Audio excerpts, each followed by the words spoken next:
Bienvenue à son nouvel apogée. Abonnez-vous pour des histoires de développement, de résilience et de nouveaux départs. Chapitre 1. La demande de divorce est arrivée, alors que Claire Whitmore se tenait dans la salle de bal que son mari avait empruntée au trust de sa famille. Elle est arrivée dans une enveloppe crème, livrée par un jeune collaborateur aux yeux effrayés et à la main tremblante. C'était juste au moment où Martin Whitmore levait une coupe de champagne à côté de la femme qu'il avait autrefois qualifiée d'erreur. L'orchestre jouait quelque chose de doux et de coûteux. Les donateurs de la Fondation Whitmore pour la cardiologie pédiatrique souriaient sous des lustres importés de Vienne il y a 40 ans. Et à côté de Martin, portant les boucles d'oreilles en perles de la mère de Claire, se tenait Vanessa Hale. Vanessa ne faisait même pas semblant d'être discrète. Elle a incliné la tête pour que les perles captent la lumière. Puis elle a posé une main manucurée sur le bras de Martin, comme si elle avait payé pour le droit d'être là. Sa robe de soie blanche avait l'air d'une robe de mariée sous les lumières de la salle de bal. La robe de Claire était bleu marine, simple et sans ornement.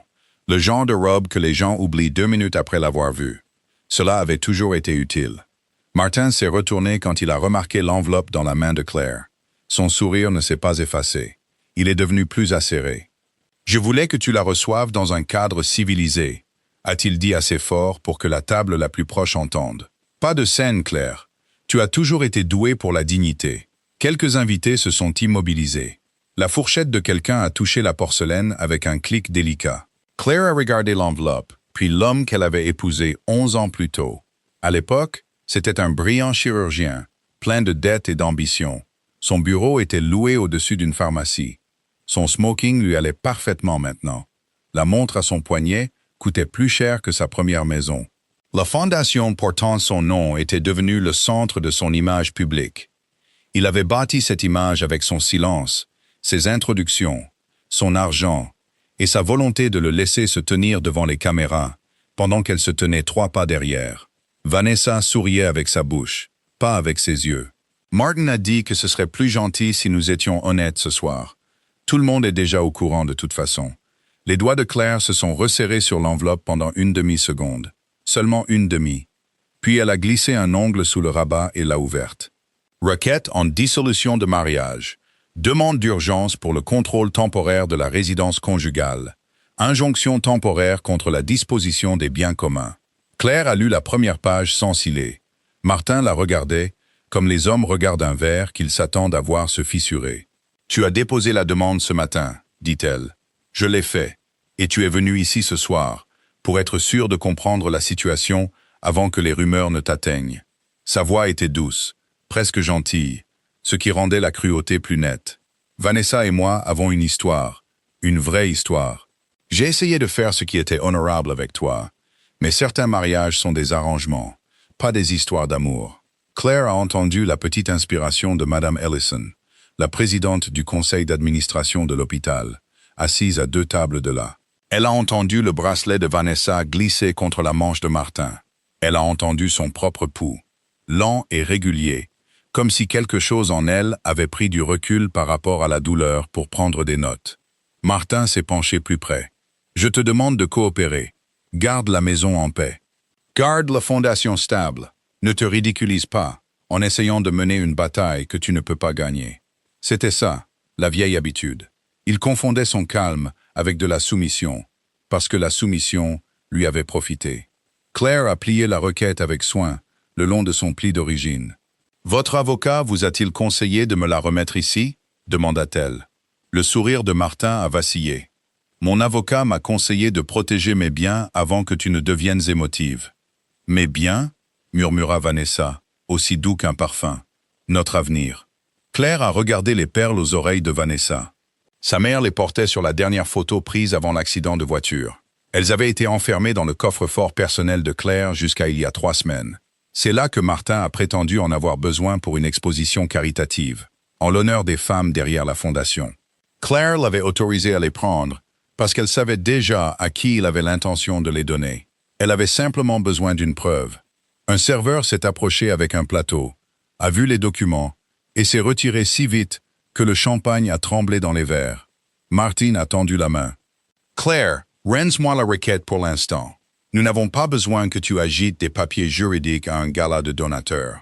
Elle a placé le paquet plié dans sa pochette. Non, dit-elle. Le mot n'était pas fort. Il a quand même traversé les tables les plus proches. Le visage de Martin s'est durci, et le sourire de Vanessa s'est aminci.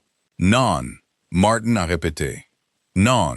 Claire a regardé au-delà de lui, vers la directrice de la sécurité à l'entrée de la salle de bal, une marshal fédérale à la retraite, nommée Diane Mercer. La posture de Diane a changé à l'instant où Claire a croisé son regard. Vous avez choisi le cadre. Je ne fais que choisir la procédure. Martin a eu un petit rire. La procédure?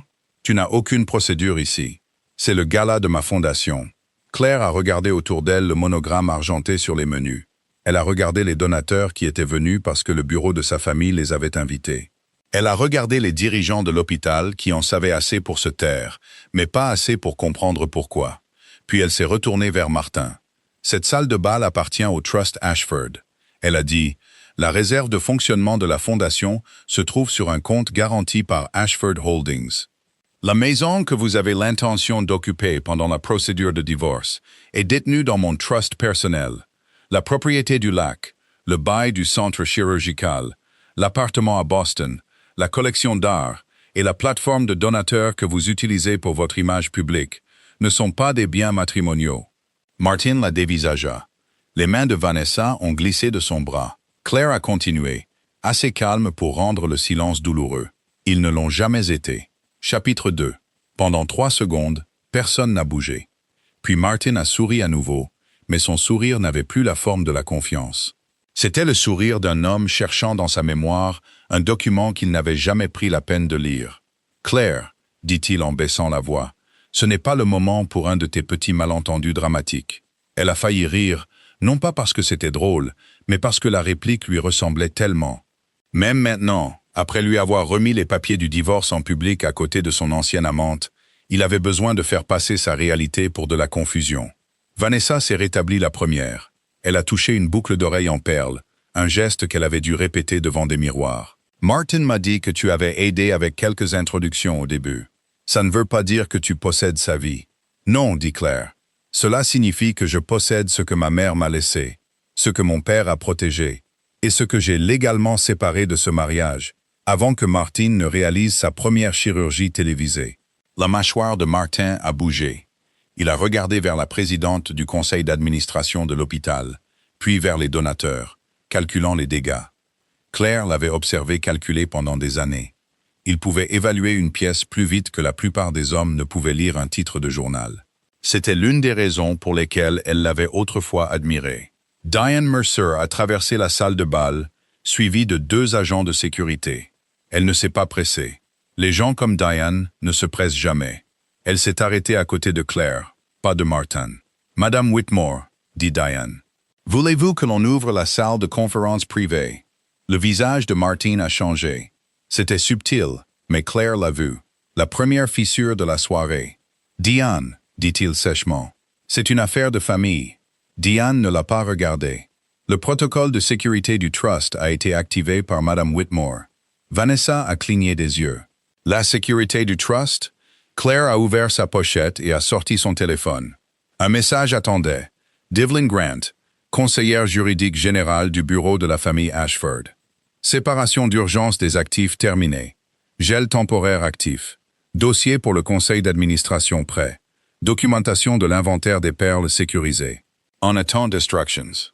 Claire n'a pas montré le message à Martin. Pas encore. Elle a regardé Diane. Ouvrez la salle de conférence. Demandez à Evelyn de nous rejoindre par vidéo. Et s'il vous plaît, informez le directeur de l'hôtel que M. Whitmore et Mlle. Hale ne sont plus autorisés à accéder à la suite Ashford à l'étage. Les joues de Vanessa ont rougi. « Pardon ?» La voix de Martin a pris le ton qu'il utilisait avec les internes effrayés à l'hôpital. « Tu ne m'humilieras pas devant mes donateurs. »« Vos donateurs ?» demanda Claire. Ses yeux l'ont averti. Pendant des années, ce regard avait fonctionné. Il disait « Sois sage, souris, ne rends pas les choses difficiles. Pense à ce que les gens vont dire. » Il avait fonctionné lors de dîners où il l'interrompait, lors d'inaugurations d'hôpitaux où il la présentait comme ma femme stable et rien de plus, lors d'interviews où il acceptait les éloges pour des projets financés par son trust. Ce soir, le regard est arrivé trop tard. Claire s'est approchée du micro sur la petite scène à côté du quatuor à cordes. Un murmure a parcouru la salle de bal. Martin a bougé vite, mais Diane a bougé plus vite. Elle s'est déplacée juste assez pour lui bloquer le chemin sans le toucher. « Ne faites pas ça », dit-elle. Il s'est arrêté, stupéfait que quelqu'un qu'il considérait comme du personnel lui ait parlé comme à une limite à ne pas franchir. Claire a tapoté le micro une fois.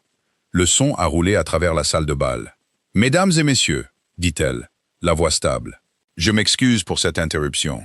Certains d'entre vous viennent d'assister à une affaire juridique privée devenue publique, parce que mon mari a choisi de me remettre les papiers du divorce pendant l'événement de ce soir. » Une onde de choc a traversé les tables.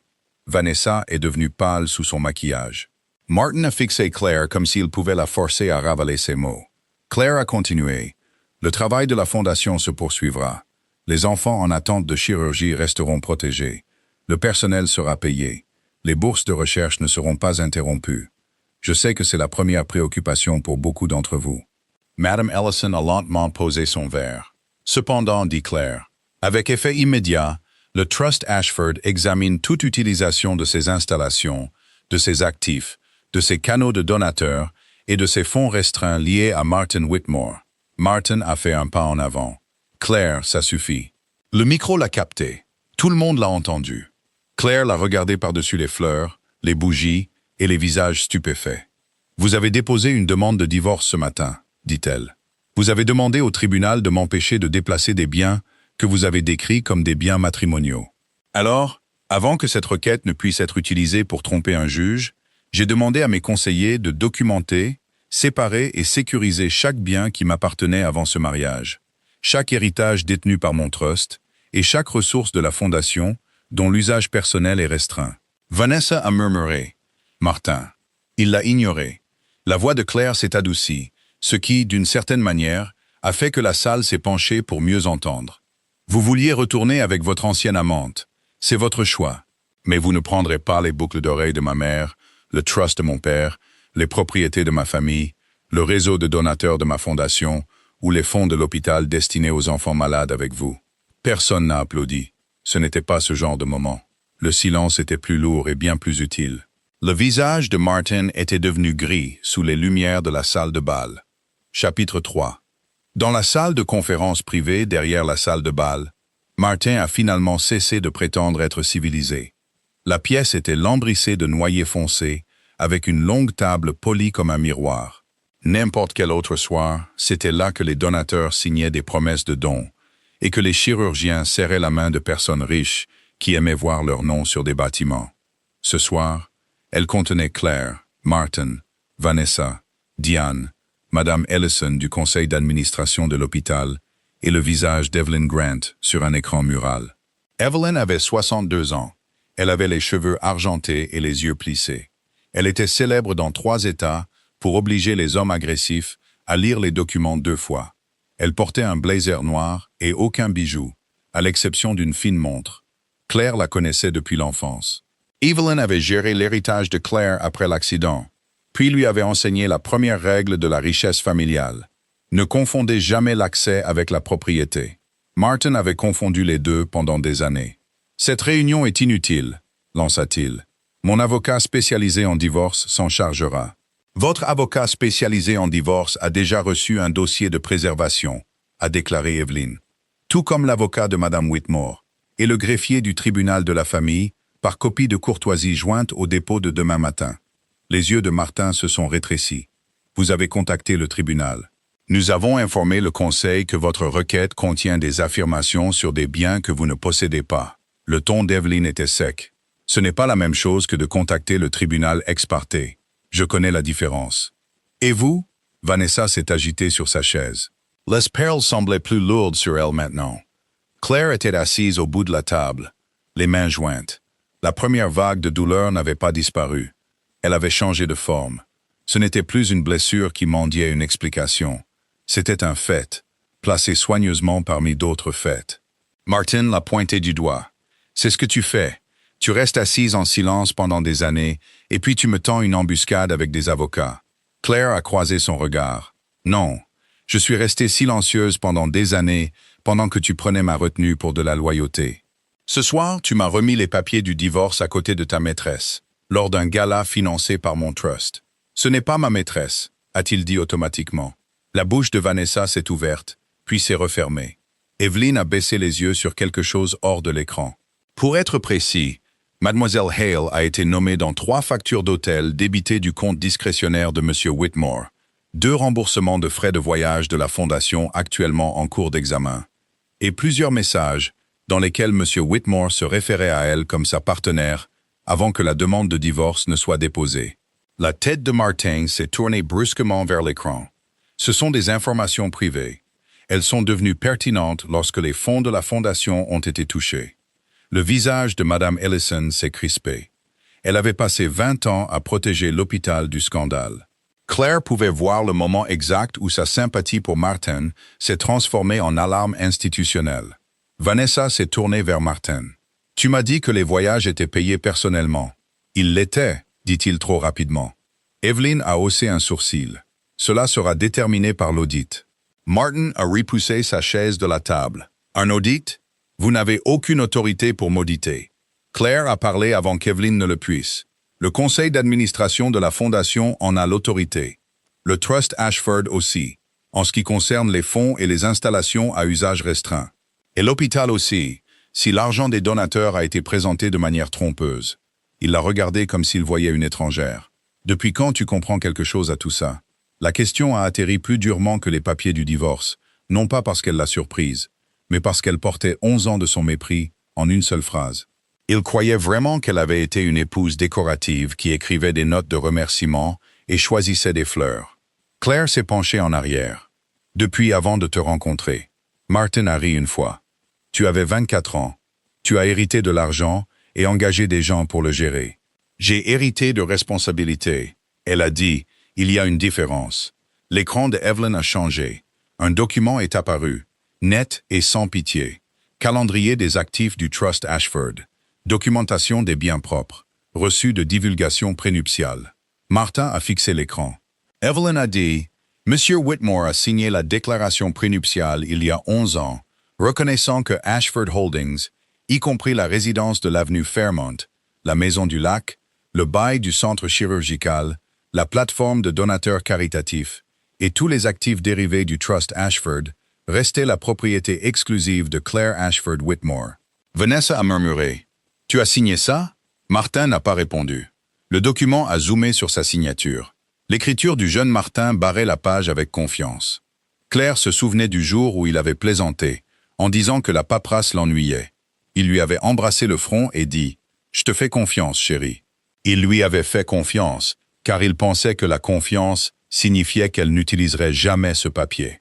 Evelyn a continué. « Nous avons également des reconnaissances annuelles signées par M. Whitmore, en lien avec les installations de la Fondation financée par le Trust. » Un autre document est apparu, une autre signature. Madame Ellison a joint les mains. « Martin, avez-vous présenté l'un de ces actifs comme étant personnellement contrôlé par vous dans les sollicitations de donateurs ?» Son silence a répondu avant lui. « J'ai représenté la continuité, » a-t-il dit enfin. « Les donateurs se soucient du travail.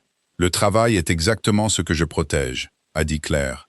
Il s'est tourné vers elle, la colère brûlant enfin à travers la surface polie. « Non, tu me punis parce que j'ai choisi Vanessa. » Claire a regardé Vanessa.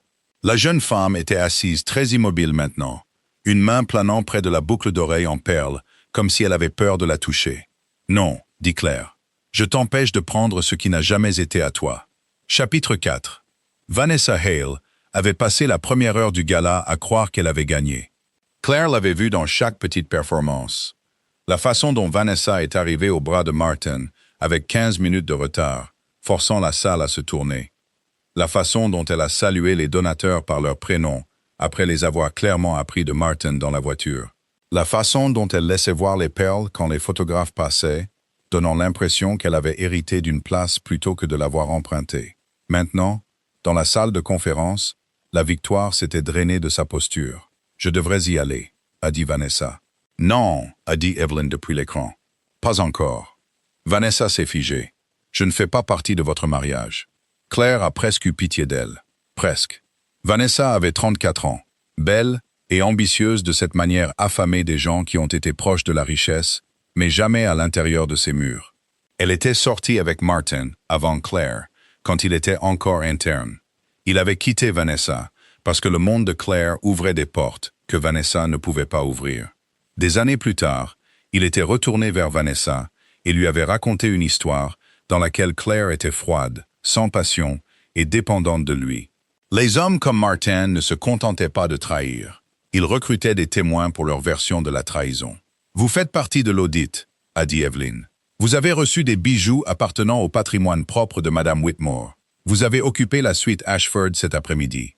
Vous apparaissez dans des messages discutant du transfert attendu de la résidence Fermont après le divorce. Les lèvres de Vanessa se sont entr'ouvertes. Martin a dit « Evelyn, arrête d'essayer de l'intimider. » Claire s'est tournée vers lui. « As-tu dit à Vanessa qu'elle vivrait dans ma maison ?» Il n'a pas répondu. Vanessa l'a regardé. « Tu as dit que la maison était à toi.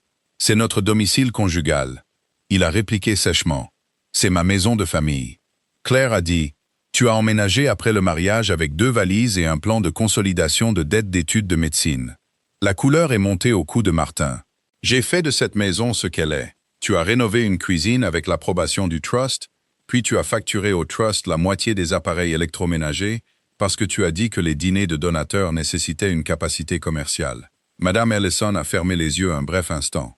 La voix de Vanessa s'est faite plus aiguë. « Martin, tu m'as dit que Claire devrait partir. Tu as dit que ton avocat avait déjà arrangé le contrôle temporaire. Mon avocat l'a demandé, a-t-il dit. Sur la base de quoi? A demandé Claire. Son regard a vacillé vers la requête dans sa pochette. Claire l'a sortie, l'a ouverte et a lu à voix haute. Le demandeur sollicite l'usage exclusif de la résidence conjugale pour éviter toute perturbation de ses obligations professionnelles et de ses devoirs caritatifs. Elle a levé les yeux. Tu as dit au tribunal que me chasser de ma propre maison familiale était nécessaire pour ton travail avec les enfants malades. Les mains de Martin se sont crispées sur la table. Evelyn a dit « Nous préparons une réponse avec les registres de propriété, les restrictions du trust et les preuves de plan pré-dépôt pour installer Mademoiselle Hale dans la résidence. » Vanessa a murmuré « Installer ?» Claire a entendu la blessure dans sa voix. Cela n'absolvait pas Vanessa, mais cela révélait quelque chose d'utile. Vanessa avait pensé qu'elle était choisie. Dans les documents de Martin, elle n'était que de la logistique. Martin s'est levé. Cette réunion est terminée. Diane s'est dirigée vers la porte. « Monsieur Whitmore, la salle de bal est toujours active. Je peux vous escorter par le couloir de service si vous préférez de l'intimité. » Il l'a dévisagé. « Savez-vous qui je suis ?» L'expression de Diane n'a pas changé. « Oui. » C'est la simplicité de la réponse qui l'a humilié. Claire s'est levée lentement. « Avant de partir, rendez les boucles d'oreilles. » La main de Vanessa a volé à son oreille. Martin a dit « C'était un cadeau. C'était un bien volé si vous les avez donnés sans autorisation. » Claire a regardé Vanessa. « Elles appartiennent à ma mère. » Pour la première fois ce soir-là, Vanessa a regardé directement Claire, sans jouer la comédie. Quelque chose comme de la honte a traversé son visage, rapidement enfoui sous la peur. Martin a dit qu'elle venait de sa famille, a-t-elle dit. Claire ne s'est pas adoucie. Il a menti. Vanessa a retiré les boucles d'oreilles avec des doigts qui tremblaient. Elle les a posées sur la table, une par une. Les perles n'ont fait presque aucun bruit, mais tout le monde l'a entendu. Martin avait l'air dégoûté. « Vanessa, ne la laisse pas faire ça. » Vanessa a ri, un petit son brisé. « Faire quoi? » Me dire d'où venaient les bijoux. Tu as dit qu'elle n'avait plus de famille pour s'en soucier. Claire s'est immobilisée. Les yeux de Martin ont lancé un avertissement. Mais Vanessa était passée de l'embarras à la colère. Et la colère rend les gens imprudents. Il a dit que tu étais juste attaché aux vieilles choses parce que tu n'avais rien d'autre. Vanessa a dit, les larmes brillant mais ne tombant pas. Il a dit qu'une fois le divorce commencé, tu t'effondrerais parce que tu ne supporterais pas un conflit public. Il a dit qu'il savait exactement comment te faire taire. La température de la pièce a changé. Claire a ramassé les boucles d'oreilles. Les perles étaient chaudes de la peau d'une autre femme. Pendant un instant, elle a eu de nouveau 20 ans, debout à côté de 2 cercueils, pendant qu'Evelyn lui disait que le trust la protégerait si elle apprenait à se protéger elle-même. Puis Claire a refermé sa main sur les perles. « Merci », a-t-elle dit. Martin a aboyé. « Pourquoi ?» « Pour avoir confirmé l'intention. » Chapitre 5. À minuit, Martin Whitmore avait perdu 3 choses qu'il croyait permanentes. Sa carte d'accès à la suite Ashford a cessé de fonctionner en premier. Vanessa l'a découvert en essayant de récupérer son sac de nuit de la chambre qu'elle avait apparemment prévu de partager avec lui après le gala. La lumière rouge a clignoté une fois, froide et définitive. Un directeur d'hôtel est arrivé avec Diane et a expliqué que les affaires de Mademoiselle Hale seraient emballées par du personnel féminin et livrées dans le hall. Martin a qualifié cela de harcèlement. Diane a appelé cela le protocole de propriété. Sa deuxième perte est survenue 20 minutes plus tard, lorsque la présidente du conseil d'administration de l'hôpital a suspendu son autorité sur toutes les dépenses de la fondation en attendant un examen. Madame Ellison l'a fait d'une voix si polie qu'elle aurait pu couper du papier. Martin a soutenu que les patients dépendaient de lui. Madame Ellison a répondu que les patients dépendaient plus d'une gestion éthique que de l'ego d'un seul chirurgien. La troisième perte est survenue à minuit 17, lorsque son téléphone a commencé à sonner sans interruption. Donateur, des membres du conseil d'administration, son avocat, un consultant en relations publiques qu'il avait autrefois moqué pour être trop cher et qu'il a maintenant appelé 6 fois en 10 minutes. Claire ne l'a pas regardé s'effondrer. Elle est retournée dans la salle de bal. Le gala ne s'était pas effondré. C'était important. Le quatuor à cordes avait été remplacé par un piano doux. Le dessert était servi. Les invités parlaient à voix plus basse, mais personne n'était parti en masse scandalisée. La directrice du programme de cardiologie pédiatrique, la docteure Annika Shaw, se tenait près de la scène, parlant avec des donateurs, son expression contrôlée mais reconnaissante. Quand Claire s'est approchée, Annika lui a touché le bras. « Est-ce que ça va ?» C'était la première fois de la soirée que quelqu'un posait la question sans vouloir quelque chose en retour. Claire a inspiré. Pas entièrement. Annika a hoché la tête comme si c'était la seule réponse honnête. « Je suis désolée, » a dit Claire, « pour la perturbation. Vous avez protégé le programme. » Annika a regardé vers les portes de la salle de conférence. Nous nous sommes tous demandé quelle part du charme de Martine était du théâtre. Je ne savais pas que c'était à ce point. Claire a esquissé un sourire fatigué. Moi non plus, au début. Sur la scène, le micro attendait. Claire aurait dû être épuisée, mais une étrange clarté la tenait debout. La nuit n'était pas finie. Martin avait choisi un cadre public parce qu'il croyait que la pression publique la piégerait. La seule issue était de passer par la même pièce avec des faits plus solides. Elle est remontée sur scène. Cette fois, personne n'a murmuré. Ils se sont simplement tournés. « Merci pour votre patience », a dit Claire. Cette soirée a été difficile, mais le but de ce gala reste inchangé. Les enfants dont les chirurgies sont financées par ce programme ne deviendront pas des dommages collatéraux dans un divorce privé ou une révision de la gouvernance. Plusieurs visages se sont adoucis. Pour ceux qui ne me connaissent pas, au-delà de mon nom de femme mariée, je suis Claire Ashford Whitmore. Le Trust Ashford soutient ce programme de cardiologie depuis l'ouverture de sa première salle d'opération. Ce soutien se poursuivra, mais il avancera sous une surveillance indépendante à compter de demain. Madame Ellison a fait le plus petit des hochements de tête depuis la table de devant. Claire a continué. Toutes les donations à usage restreint resteront restreintes. Toutes les chirurgies promises seront financées. Un audit indépendant examinera les dépenses administratives, les remboursements de frais de voyage et l'utilisation des actifs liés à la direction de la fondation. Elle n'a pas nommé Martin à nouveau. Elle n'en avait pas besoin. Tout le monde savait. À la clôture de l'événement de ce soir, a-t-elle dit, le Trust Ashford doublera chaque nouveau don fait dans cette salle, dollar pour dollar, jusqu'à 5 millions de dollars. Non pas en l'honneur d'un individu, mais en l'honneur des enfants qui n'auraient jamais dû être des monnaies d'échange. Pendant un instant, le silence. Puis les applaudissements ont monté. Pas déchaînés, pas théâtraux, mais fermes. Le respect sonnait différemment de l'enthousiasme. Claire l'avait oublié. De l'entrée latérale, Martin regardait. Vanessa se tenait à plusieurs mètres derrière lui, les bras enroulés autour d'elle. Pas de perles, pas de sourire triomphant. Les photographes, sentant l'histoire plus sûre, ont tourné leurs objectifs vers Claire, Madame Ellison et la docteure Shaw. Martin s'est avancé alors que Claire quittait la scène. « Tu penses que les applaudissements te rendent vertueuse ?» a-t-il sifflé. « Non », a dit Claire. « Les documents aident. » Ses yeux étaient injectés de sang maintenant. « Tu as déplacé des actifs pendant que je déposais ma demande de divorce. J'ai sécurisé des biens propres pendant que tu tentais de les classifier incorrectement. Tu as vidé des comptes. J'ai transféré des fonds du trust depuis des comptes auxquels tu avais un accès discrétionnaire. après que des preuves ont montré un risque d'utilisation abusive. Les comptes matrimoniaux restent intacts et documentés. Il a tressailli parce qu'elle connaissait la distinction, parce que Evelyn lui avait appris à la connaître, parce que pendant des années, il avait cru que le langage de l'argent lui appartenait, alors qu'en fait, il avait parlé à l'intérieur d'une maison qu'elle possédait. Martin s'est penché si près que Diane s'est déplacée à proximité. « Je te ferai passer pour une femme vengeresse », a-t-il murmuré. « Je dirai à tout le monde que tu as détruit une fondation médicale parce que tu ne pouvais pas garder ton mari. » Claire a regardé au-delà de lui, la salle remplie de donateurs signant de nouvelles cartes de promesses de dons. « Alors je publierai l'audit. » La menace a atterri nettement. Il a reculé. Vanessa s'est approchée lentement. « Martin, nous devrions partir. » Il s'est tourné vers elle avec un tel mépris que même Claire a senti le vieux frisson de reconnaissance. « Nous?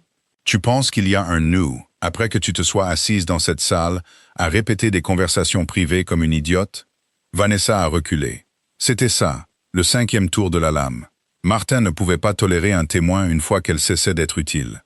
Claire n'a pas sauvé Vanessa des conséquences de ses choix, mais elle n'a pas laissé Martin utiliser la pièce comme une autre scène pour sa cruauté. « Diane, » dit Claire, « s'il vous plaît, escortez mademoiselle Hale pour qu'elle récupère ses affaires séparément. » Vanessa a regardé Claire, humiliée, reconnaissante et en colère, tout à la fois. Pourquoi? Parce qu'aucune femme ne devrait avoir à partir avec un homme qui vient de lui montrer exactement ce qu'il fait quand il est acculé.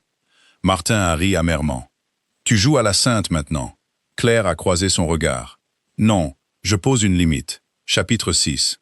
Le lendemain matin, la demande de divorce que Martin s'attendait à contrôler est devenue le document le moins utile du palais de justice. Claire est arrivée au tribunal des affaires familiales à 8h42 du matin. Elle portait un tailleur anthracite, des talons bas et les perles de sa mère dans la poche de son manteau au lieu de ses oreilles. Evelyn marchait à ses côtés avec un dossier en cuir.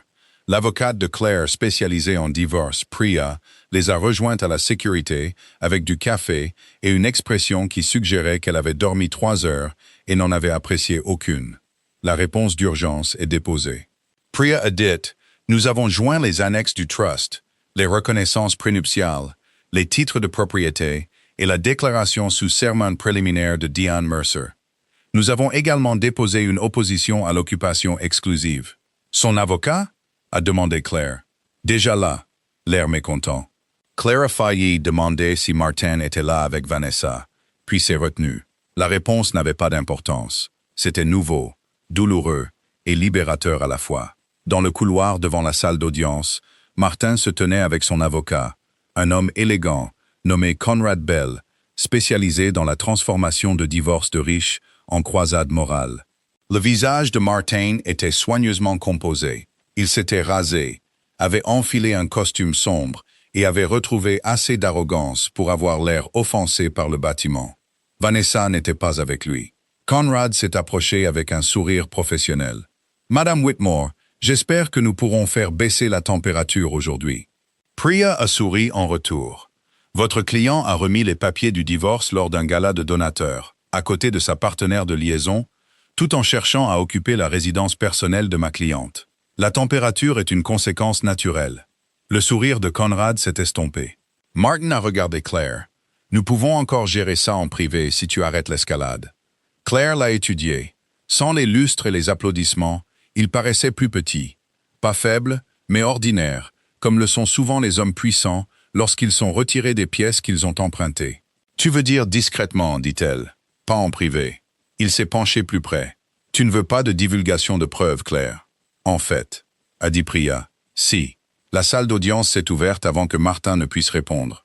La juge Elena Morris était connue pour sa ponctualité et son aversion pour le théâtre. Elle a écouté Conrad décrire Martin comme un chirurgien distingué faisant face à une agression financière soudaine de la part d'une épouse émotionnellement blessée. Elle a écouté Priya décrire le trust, les divulgations prénuptiales, la remise des papiers au gala, la demande d'occupation et les fonds restreints de la fondation. Puis elle a posé une seule question. « Maître Bell, votre client a-t-il signé ses reconnaissances ?» Conrad a ajusté ses lunettes. « Votre honneur, nous avons besoin de temps pour examiner le contexte. Ce n'est pas ma question. » Un muscle a sauté sur la joue de Martin. Conrad a dit que les signatures semblent être les siennes. La juge Morris a tourné une page. Et votre client a-t-il demandé l'usage exclusif d'une résidence titrée au Trust Ashford? Nous pensions que c'était la résidence conjugale. La croyance n'est pas un titre de propriété. Claire a baissé les yeux sur ses mains pour cacher le tremblement qui les a traversés. Pas de la peur, de la libération. Pendant des années, elle avait géré Martin en fonction de son humeur, du timing, du silence et en évitant soigneusement de blesser son orgueil. Ici, dans cette salle, l'orgueil comptait moins que le papier. La juge a rejeté la demande d'urgence d'occupation de Martin. Elle a maintenu les ordonnances de préservation ordinaires sur les biens matrimoniaux réels, mais a exclu les biens documentés du trust personnel. Elle a ordonné aux deux parties de ne pas interférer avec les opérations de la Fondation et a fixé une audience sur les divulgations financières. Puis, Priya s'est levé à nouveau. Votre Honneur, nous demandons également que M. Whitmore restitue tout bien personnel appartenant au patrimoine de ma cliente et préserve toutes les communications concernant Mademoiselle Vanessa Hale, les voyages de la Fondation, les remboursements de donateurs et l'utilisation prévue de la résidence Ashford. Conrad s'est opposé. La juge Morris a rejeté une partie, a restreint une autre, et en a accordé assez pour que le visage de Martin se durcisse en quelque chose de proche de la haine. À l'extérieur de la salle d'audience, il a attendu que les avocats s'écartent. « Ça t'a plu ?» a-t-il dit. Claire l'a regardé. « Non, ne mens pas. Ça ne m'a pas plu d'apprendre quelle part de notre vie tu étais prêt à voler. » Il s'est moqué. « Voler ?» Un mot si dramatique de la part d'une femme qui ne s'est jamais souciée de l'argent jusqu'à ce qu'elle puisse l'utiliser comme une arme. C'était encore ça, la vieille réécriture. Claire a senti l'envie familière de s'expliquer, de lister chaque chèque signé, chaque réunion à laquelle elle avait assisté, chaque sauvetage discret effectué derrière sa carrière. Elle a laissé passer cette envie. « Tu as raison sur une chose, dit-elle. Je ne me souciais pas de l'argent comme décoration. Je me soucie de ce qu'il protège. Et qu'est-ce qu'il protège maintenant?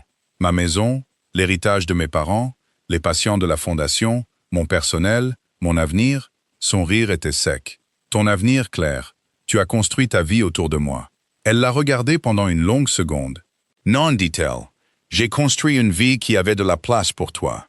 Tu as confondu cette place avec la propriété. » Martin n'avait pas de réponse à cela. Ou peut-être en avait-il trop, et aucune qu'il pouvait dire sans risque dans le couloir d'un palais de justice. Claire est partie la première. Chapitre 7. L'audit a commencé un lundi et s'est répandu dans la vie de Martin comme la lumière du jour, dans une pièce qu'il pensait fermée à clé. Ça a commencé avec les reçus, des chambres d'hôtel listées comme des retraites stratégiques pour les donateurs, des vols privés décrits comme de la sensibilisation hospitalière, des frais de transport de bijoux cachés dans la logistique d'événements, une facture de consultation d'une société écran liée à la rénovation de l'appartement de Vanessa. Rien de tout cela n'était assez important en soi pour détruire un homme qui avait bâti sa réputation en sauvant des enfants. Mais ensemble, cela formait un schéma. Les schémas étaient ce qu'Evelyn aimait le plus. Les gens mentent dans les discours, a-t-elle dit à Claire dans la salle de conférence du bureau de la famille Ashford. Ils disent la vérité dans les notes de frais. Claire était assise à côté de piles de documents imprimés, son ordinateur portable ouvert, son café refroidissant, intact. Dehors, derrière les hautes fenêtres, la pluie transformait la ville en argent. Elle avait mal dormi depuis le gala, non pas parce que la présence de Martin lui manquait, mais parce que son corps n'avait pas encore appris que la paix pouvait exister, sans attendre sa prochaine exigence. Priya s'est jointe par vidéo. Conrad veut une médiation. Evelyn a souri sans chaleur. Bien sûr qu'il en veut une. Quelles sont les conditions? A demandé Claire. Martin propose de retirer sa demande sur la résidence Fairmont, si vous acceptez de ne pas poursuivre personnellement les questions de remboursement liées à la Fondation, et de garder tous les détails de la relation confidentielle. Claire regardait la pluie. Martin croyait toujours que la honte était son point faible. Il croyait toujours qu'elle paierait pour éviter qu'on parle d'elle. Non, dit-elle. Priya a hoché la tête. Je m'y attendais. Je n'ai pas besoin que les détails de la relation soient publics, a dit Claire. J'ai besoin que l'argent soit restitué, que les registres soient corrigés, et qu'il soit démis de toute fonction où il peut toucher à des fonds restreints. Les yeux d'Evelyn se sont adoucis pendant une demi-seconde. C'est la bonne ligne de conduite. 2 jours plus tard, Vanessa a demandé une réunion. Priya a déconseillé. sauf si un avocat était présent. Claire a accepté. Elles se sont rencontrées dans un petit bureau au mur de verre, sans aucune douceur. Vanessa est arrivée dans un manteau gris, les cheveux tirés en arrière, le visage dépourvu de la confiance éclatante qu'elle portait au gala. Elle paraissait plus jeune et plus fatiguée. Une femme après que les projecteurs se soient éteints. « Je ne suis pas ici pour m'excuser et attendre le pardon », a dit Vanessa dès qu'elle s'est assise. « Je sais que ça ne marche pas comme ça. » Claire n'a rien dit. Vanessa a posé une clé USB sur la table. Martin m'a dit de tout effacer. Les messages, les notes vocales, les photos des voyages. Il a dit que si je ne le faisais pas, son avocat dirait que je lui ai fait du chantage. Priya s'est penchée en avant. « Et avez-vous effacé quelque chose ?»« Non. » Vanessa a dégluti. J'étais en colère. Je voulais garder la preuve qu'il m'avait choisi. L'honnêteté était laide, mais c'était de l'honnêteté. Claire a regardé la clé USB. Pourquoi la porter maintenant? Parce qu'il ne m'a pas choisi. La voix de Vanessa a tremblé, puis s'est raffermie. Il a choisi la version de lui-même que je lui donnais l'impression d'être. Et quand ça a cessé de l'aider, il m'a traité de fardeau. Claire n'a ressenti aucun triomphe, seulement la reconnaissance sourde d'une autre personne, découvrant que l'amour de Martin était surtout un miroir. Vanessa a continué. Il y a des messages sur la maison, sur les voyages de la fondation, sur les boucles d'oreilles, et un où il dit qu'il veut que le divorce soit déposé avant la révision annuelle de ton trust, parce qu'il pense que tu ne le remarqueras pas à temps. Evelyn, qui était restée silencieuse dans un coin, a levé la tête. Ce sera utile. Les yeux de Vanessa se sont remplis de larmes. J'ai porté les boucles d'oreilles de votre mère parce que je voulais qu'il soit sincère quand il disait que ma place était à ses côtés. Je savais qu'il était marié. Je savais que c'était mal. Je me suis dit que votre mariage était mort parce que ça me rendait moins coupable. Claire l'a étudié. L'ancienne Claire l'aurait peut-être réconforté par habitude. La nouvelle Claire, ou peut-être la Claire originelle qui revenait enfin, a compris que la compassion n'exigeait pas de supprimer les conséquences. Vous aurez besoin de votre propre avocat, a dit Claire. Si vous avez utilisé ou reçu des fonds de manière inappropriée, cela doit être réglé. Vanessa a hoché la tête. Je sais. Je ne vais pas vous protéger des conséquences. Je le sais aussi. Mais je m'assurerai que Martin ne vous utilise pas comme seul responsable. Vanessa a essuyé sa joue rapidement, embarrassée par l'alarme. Pourquoi feriez-vous ça? Claire a regardé la clé USB. Parce que je sais ce que ça fait d'être utile pour lui, jusqu'à ce que la vérité devienne gênante. Chapitre 8.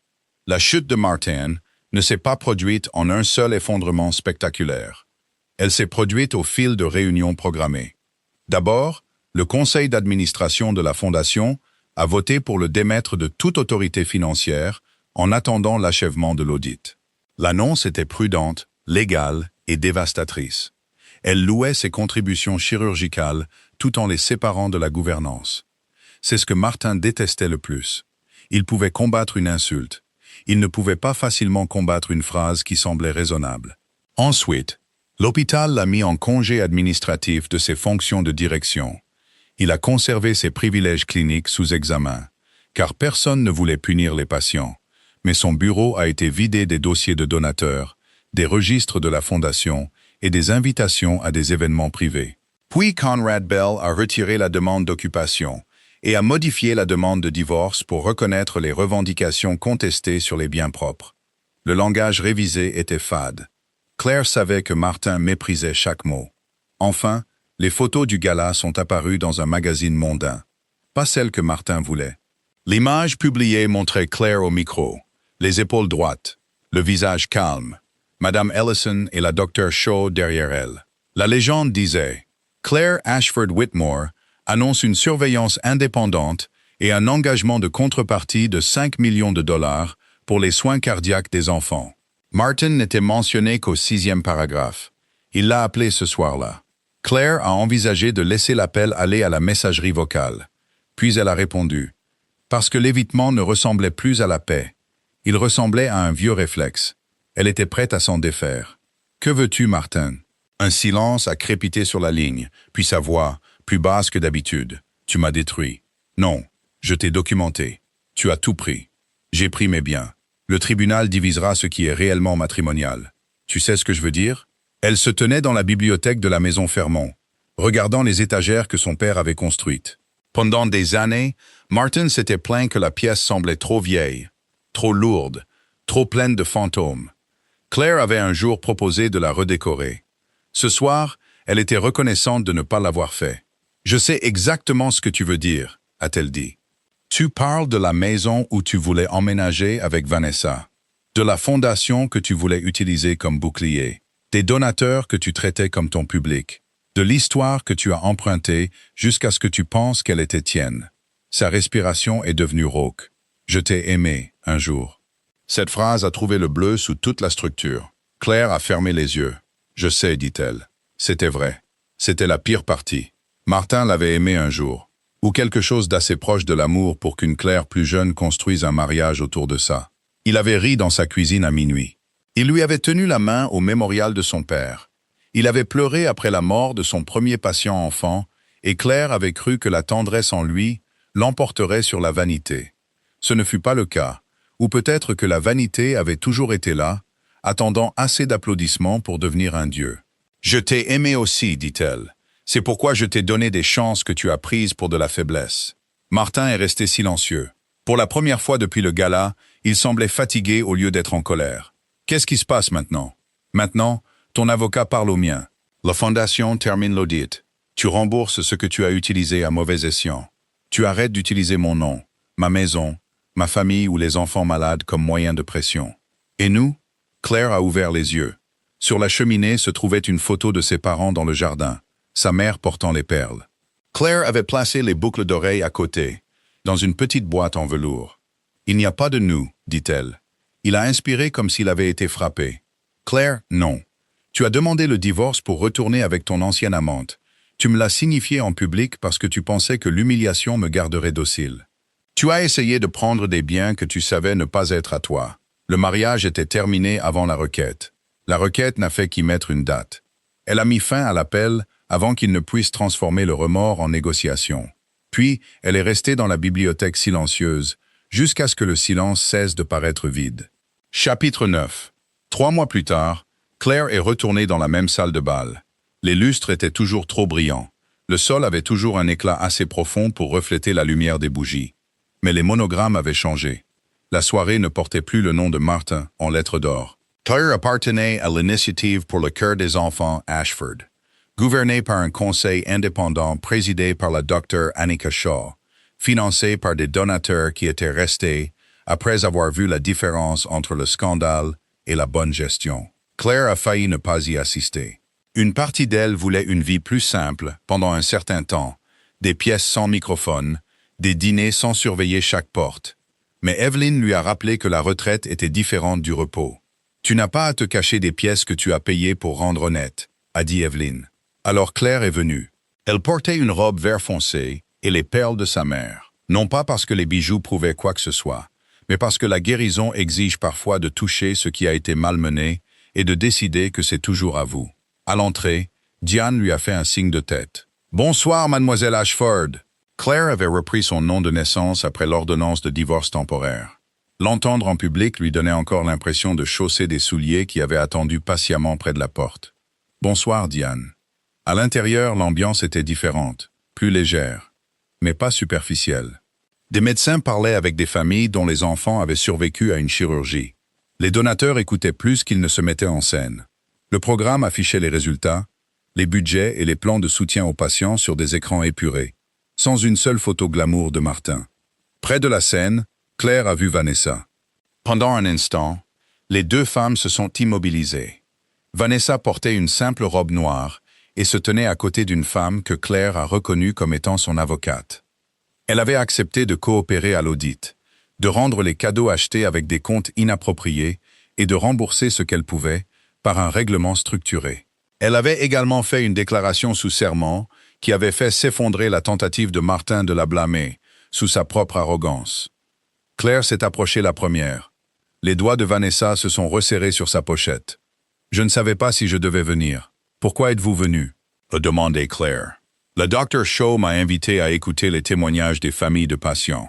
Elle a dit « La responsabilité n'est pas la même chose que la disparition. » La bouche de Vanessa s'est tordue. Je ne sais toujours pas si je la crois. Claire a jeté un coup d'œil à Annika de l'autre côté de la pièce. Elle a généralement raison. Vanessa a regardé les perles. La honte a de nouveau traversé son visage. plus discrètes maintenant. Elles vous vont bien. Elles appartiennent à ma mère. Claire a dit, ce soir, je les emprunte. Vanessa a hoché la tête. Pour ce que ça vaut, je suis désolé. Claire a pris un moment avant de répondre. Je crois que vous êtes désolé. Je crois aussi que je n'ai pas besoin de porter vos excuses à votre place. Vanessa a encaissé cela, puis a fait un petit signe de tête. C'est juste. Ce n'était pas exactement le pardon. C'était quelque chose de plus net, une limite sans haine. De l'autre côté de la salle de bal, Martin est apparu sur un écran de télévision dans un segment d'actualité. Non pas en tant que chirurgien honoré d'autrefois, mais dans un bref reportage sur le règlement de l'audit de la Fondation. Le son était coupé.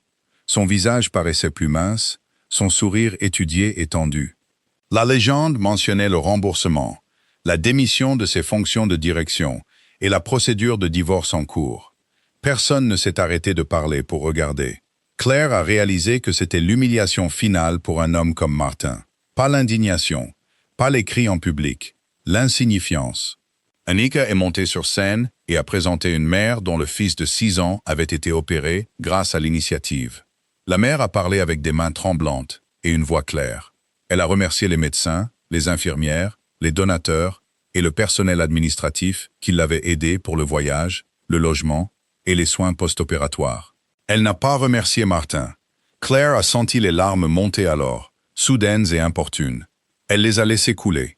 Ce n'étaient pas les larmes impuissantes que Martin avait autrefois prédites. C'était le deuil qui s'échappait par une porte déverrouillée. Après les discours, Annika a appelé Claire sur scène. Claire ne s'y attendait pas. Elle a failli secouer la tête, mais Evelyn, assise au premier rang, lui a lancé le regard qu'elle utilisait quand Claire avait 20 ans et peur des salles de conseil. « Lève-toi ». Claire s'est levée.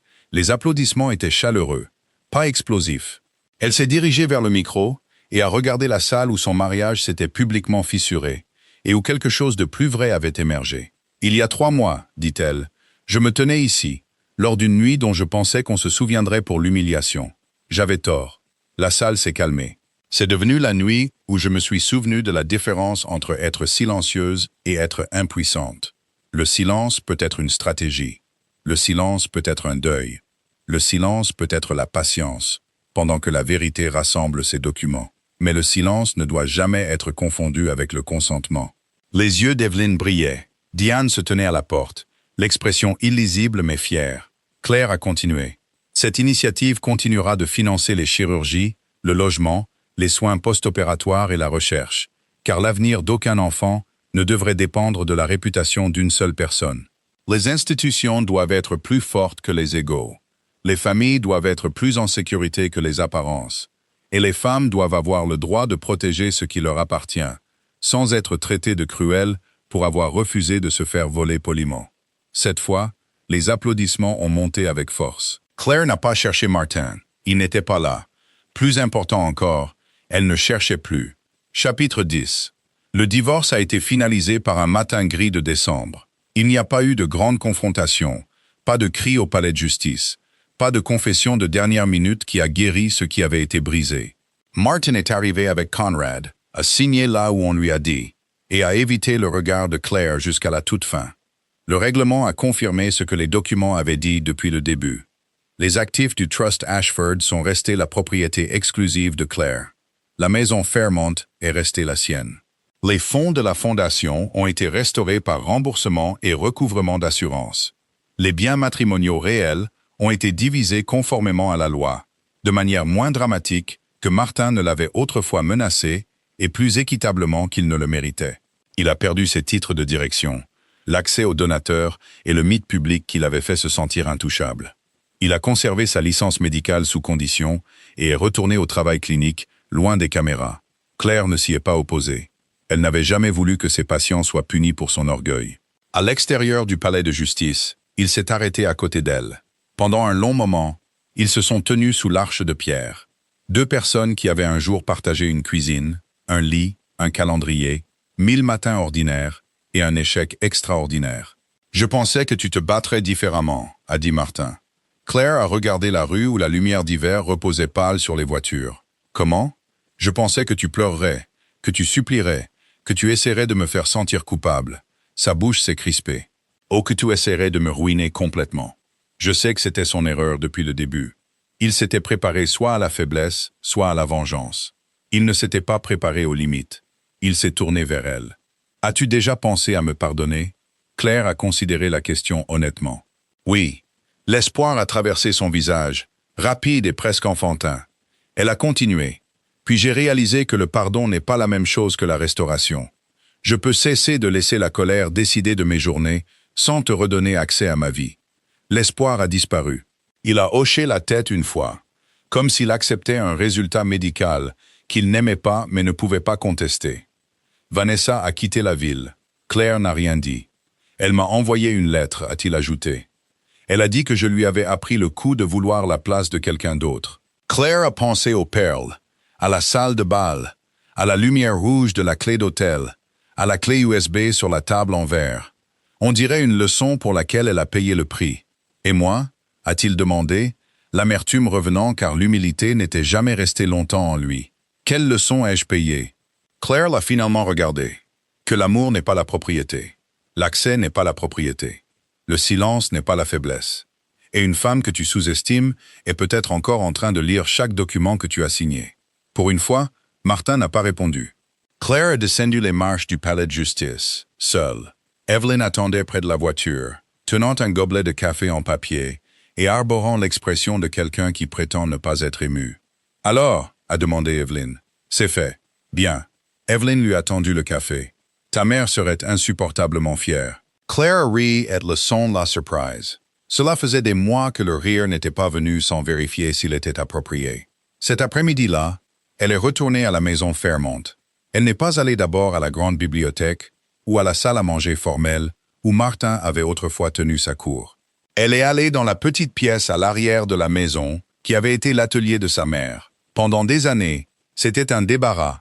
Des boîtes, de vieux cadres, des tapis enroulés, des choses qu'elle prévoyait de gérer quand la vie se calmerait. La vie ne s'était pas calmée. C'est elle qui s'était calmée. Elle a ouvert les rideaux. La lumière d'hiver a rempli la pièce. La poussière s'est soulevée comme de minuscules étincelles. Sur le bureau se trouvait un dossier qu'Evelyn avait envoyé ce matin-là. Les plans pour le prochain projet de l'initiative Ashford, une résidence de convalescence pour les familles voyageant pour une chirurgie pédiatrique.